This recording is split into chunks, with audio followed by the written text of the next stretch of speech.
Hey guys, I'm fixing to rack the mead for the first time. It's gonna be the first rack. Basically, I'm gonna just drain it all out of this jug up here, down into this jug down here. And we're gonna leave all the sediment in the top jug. So, pretty easy to do. All we do is just pull this little deal up here, and we'll let it flow on out. It'll take a little while for it to all out down.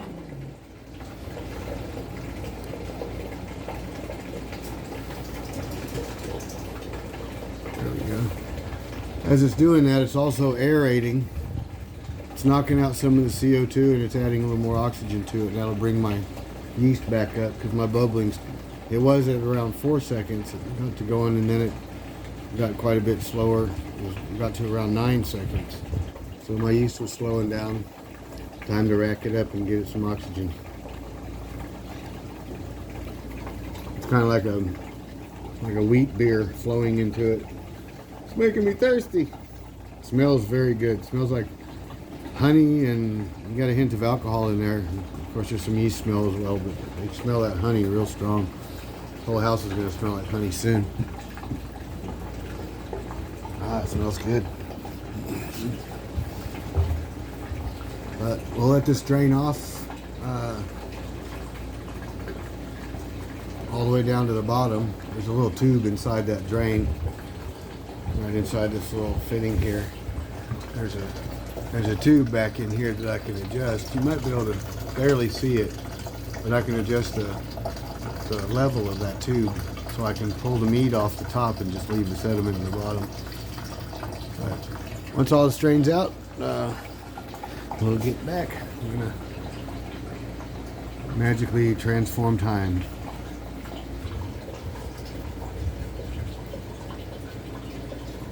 Doing the time lapse. I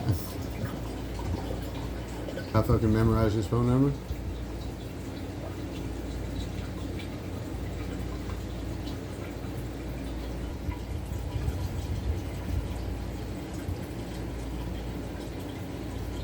We're getting there.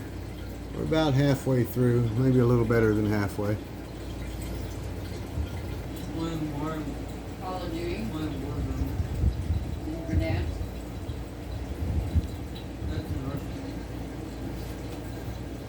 Okay, we're getting down to the bottom now. The draining's starting to get pretty slow. It's just draining out real slow now because there's not so much pressure in it. So I'm going to remove my bubbler now. Just basically pull this plug out of here. That'll give it freedom to roam right out of the hole there. And it'll drain it out a little faster now. Just don't want to drain it out too fast because I don't want to start sudsing up or I don't think I can bruise it, but you know, just don't want to go too fast, and leaving the bubbler in there helps to control the flow a little bit. But, you know, once we get this drained out, we'll just wash the sediment out of the first bottle, and then we'll just be leaving it in the second bottle. We'll just put the plug in this one. I'm gonna shake it up real good and aerate it, and then I'll add a little bit more purified water to it to top it off. We don't want to have a whole lot of headspace in the top of the bottle. We want to have just basically just the nozzle for headspace. And it'll keep the gas in there and keep pressure on it. Okay, now that we're in the bottom, I'll let you look at this here. The level of the mead is actually below the level of the nozzle. So that little stem that comes off there into the side, just down into the mead, is creating a siphon. And it siphons it up and out.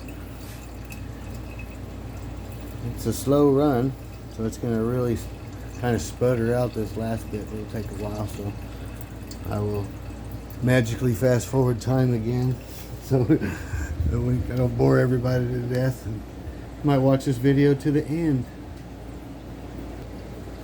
Time passes on, time passes on.